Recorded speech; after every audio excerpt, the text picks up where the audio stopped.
मसीह के अजीम जलाली और बाबरकत नाम में आप सबको सलाम।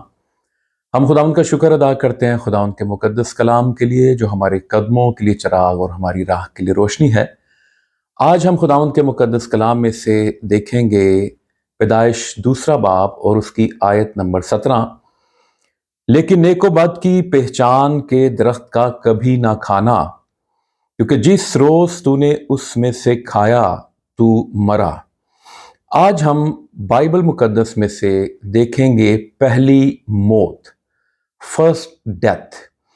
और बाइबल मुकद्दस को अगर हम बनज़रे अमीक गहरे तौर पर पढ़ें और उसकी गहराई को जानने की कोशिश करें तो हमें पता चलेगा कि पहली मौत जो दुनिया में वारिद हुई वो जिस्मानी मौत नहीं थी, बल्कि वो रूहानी मौत थी। खुदावंद ने आदम से कहा था कि जिस रोज तूने ये शजरे ममनुआ जो है, ये जो ममनुआ फल है, तू खाएगा तू मर जाएगा। सो यहाँ पे पहली दफा खुदा मौत को मुतारिफ कराता है, मौत का जिक्र करता है, और मौत जो मुंसलिक है वो आदम और हवा के फल खाने के साथ ये वाबस्ता है। जब उन्होंने फल खाया तो ऐसा नहीं हुआ कि फौरन ही वो धड़म से गिर गए और वो मर गए, नहीं, बल्कि वो उसके बाद जिंदा रहते हैं, वो छुपते फिरते हैं, वो भाग रहे होते हैं, वो खुदा से गुफ्तगू कर रहे होते हैं। पहली मौत जो दुनिया में आई वो रूहानी मौत थी। जब हम लफ्ज मौत का मुताला करें तो हमें पता चलता है मौत का लफ्जी मतलब जुदाई है। रूह का जिस्म से अलग हो जाना मौत है।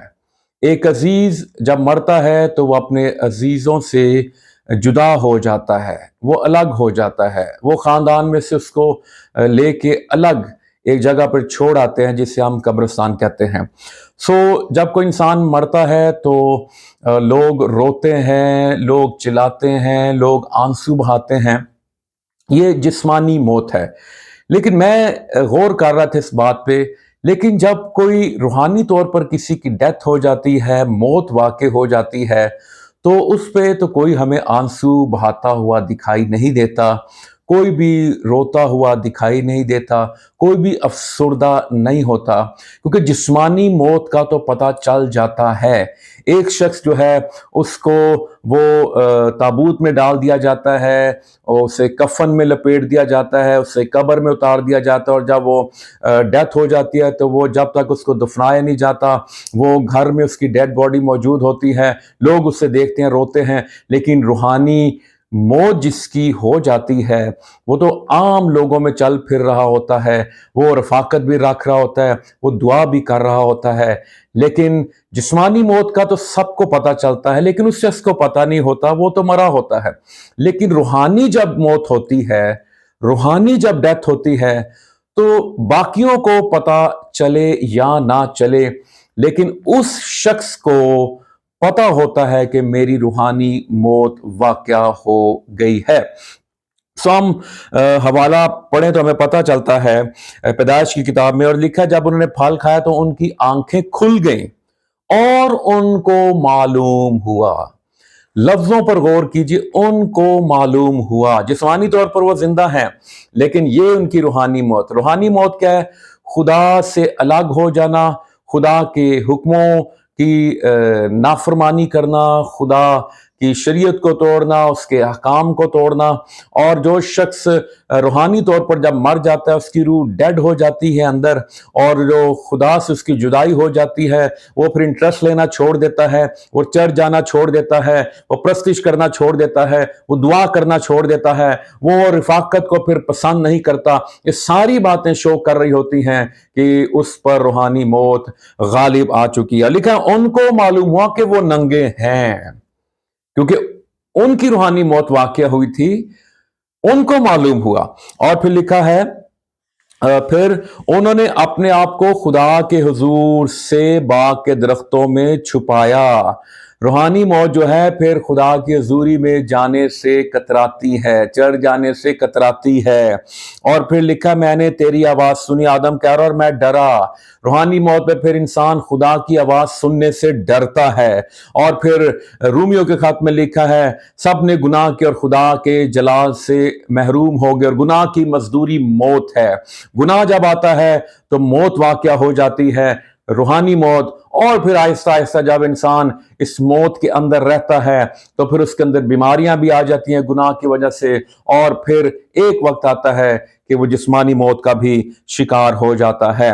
روحانی موت جو ہے وہ بہت خطرناک حالت ہے، اور یہ گناہ اور نافرمانی کی وجہ سے آتی ہے۔ سو عزیزو، ہمیں اپنے آپ کو جانچنا ہے، ہمیں اپنی زندگی کو پرکھنا ہے، ہمیں اپنی زندگی کا احاطہ کرنا ہے، ہمیں اپنی زندگی کا محاسبہ کرنا ہے۔ اور جیسے ہم جسمانی طور پر قدم پھونک پھونک کے رکھتے ہیں اور کسی ایسی جگہ پہ جائیں جہاں پر پانی ٹھیک نہ ہو اور ہمیں خطرہ ہوتا ہے کہیں ہم ڈائریا کا شکار نہ ہو جائیں یا ہمارا سٹمک اپسیٹ نہ ہو جائے، ہم کوشش کرتے ہیں کہ منرل واٹر لے جائیں، کھانے پینے میں احتیاط کرتے ہیں، احتیاط برتے ہیں۔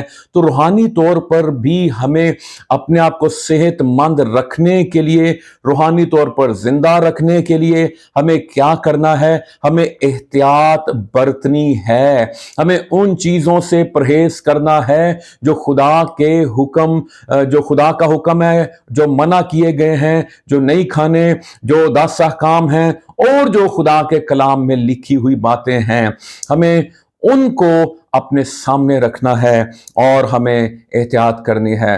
جب تک روحانی موت ان پر واقع نہیں ہوئی تھی، وہ خدا کی حضوری میں بھی جاتے تھے، وہ خدا سے بات چیت بھی کرتے تھے، اور وہ خدا کی حضوری سے لطف اندوز ہوتے تھے۔ خدا ان سے بات کرتا تھا، وہ خدا سے بات کرتے تھے، اور وہ ساری جو برکتیں تھی، نعمتیں تھی، خدا کی پریزنس، خدا کے جلال کا، خدا کی حضوری کا، شکائنہ گلوری کا تجربہ کر رہے تھے۔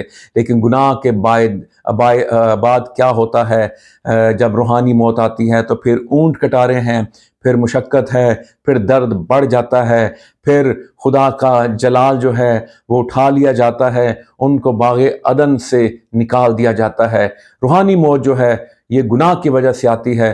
گناہ جب میری اور آپ کی زندگی میں آتا ہے تو پھر ہم وہ سی برکتوں سے محروم ہو جاتے ہیں، ہم خدا کی پریزنس سے محروم ہو جاتے ہیں، خدا کا مسا ہماری زندگیوں سے چلا جاتا ہے، اور پھر ہم مقدسوں سے رفاقت توڑ دیتے ہیں۔ ہماری روحانی زندگی ہم چاہتے ہیں کہ قائم رہے، ہم روحانی طور پر زندہ رہیں، تو خدا کا کلام باقاعدگی سے پڑھیں، دعا باقاعدگی سے کریں، مقدسوں کے ساتھ باقاعدگی سے رفاقت رکھیں، چرچ باقاعدگی سے جائیں، اور ہر اس چیز سے پرہیز کریں، اجتناب کریں جو میں خدا سے، اس کے کلام سے، اس کی حضوری سے دور کرتی ہیں۔ خداوند آپ سبوں کو برکت دے، آمین۔